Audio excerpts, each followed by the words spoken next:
What is going on, Falafel Embryos? I am back once again to give you the Week 3 awards and to look forward into Week 4. And so that is what we are going to do. Week 3 is done and over with.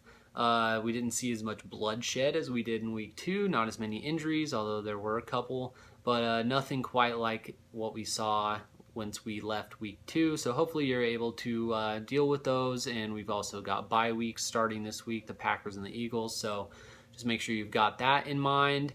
Not a lot of crazy games this week. It seemed like a lot of them were kind of one-sided. But we will go through and hand out the awards anyway and look forward to Week 4. So let's get started. First up, we've got High as a Kite. This one goes to Mr. Me Seeks with 140 points. Only 4 guys in double digits, but all 4 of them had 21 points or more. He scored 111.1 points with those 4 guys by themselves. So that is pretty impressive right there. Next is the sloppiest girl in the bar, Niktar. I'm looking at you. 64.2 points, 45.2 points from 4 guys, 18.7 points from the remaining guys, or from 2 guys, 45.5 points from 2 guys, and then 18.7 points from the remaining 7, including negative points out of Ryan Matthews. So that was very unfortunate for you this week. Next up is the Who Let You In Award, the winner of the most lopsided matchup. That one goes to CB with his 70.3 point victory over Niktar. Doubled him up. He had 4 guys with 20 plus points, only 1 guy with less than 8 points. It was just complete and total domination. Niktar, you should be ashamed of yourself. CB, good stuff this week. Number 4, baddest bench goes to Darth Paikai and DJM. 81.4 points on your bench.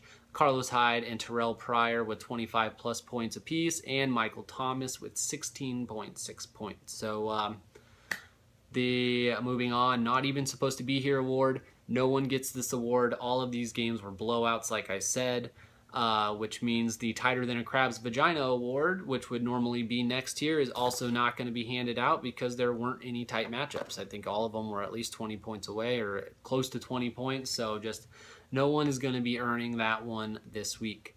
Milk was a bad choice. Because of all of the blowouts, there wasn't one move that I could find that would have flipped the script in that game. So there is no winner for this award either. You guys have made my job quite easy this week. And finally, the fucking Chuck Norris Award goes to the highest scoring loser. That is Caveman this week, 108.6. Would have beat over half the league. The only person to score 100 points this week and to not win his game. So that is just some bad luck there. Fantasy football is a very, very fickle mistress. So you do not always get what you want, not according to the Rolling Stones. So we will look forward into Week 4. Game of the week, 2-1, JJ Knight versus 3-0, Mr. Me Seeks.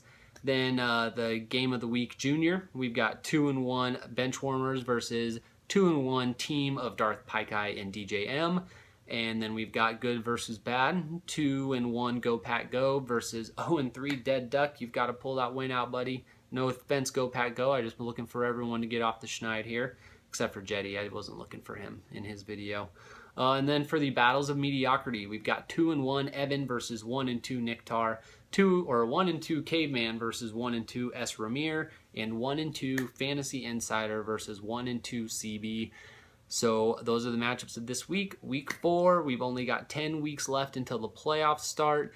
And then obviously we've got the battle for Junior and the battle to remain in the FLAFFL League for you guys. So you want to start making a move, and you will want to start moving back up those standings. Until next week, I will see you guys later, and good luck, and talk to you then.